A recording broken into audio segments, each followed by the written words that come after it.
现在一个男仔出发去南京，不是去白相啊。司马南是个主讲举办南京店开业，我去剪彩。李导现在做得真个嗨个，最近暑假浪向公益比赛，李导个作品哦，得至11只金奖，为你中国争光啊！所以来个闲话说得嗨，民族个随是暑假个。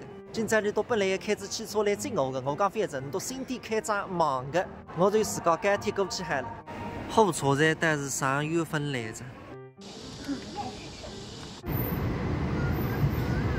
改天是真个快的，1个半钟头就到南京市新华区新世纪广场4楼。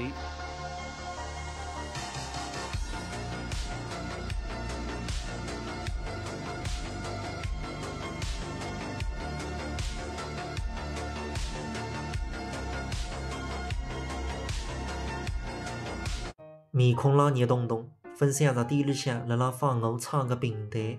我是合肥赶过来的。我看你们给那个克罗地亚前总统做了一个手镯，是电视上看到的，真的很漂亮，我就想要那个同款。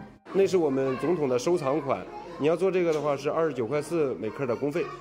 那个就是外国总统做的同款手镯，可以拿自家一个小家庭、亲人的名字侪刻了边浪，真喊一球，寓意头头悠悠，繁荣一生。这块金子多重啊？125克。现在这个的话，肯定要10几万了吧？差不多10来万。我看到之前金价大涨。对。那像做这样一个手镯要几天啊？不用几天，就2个多小时就做好了。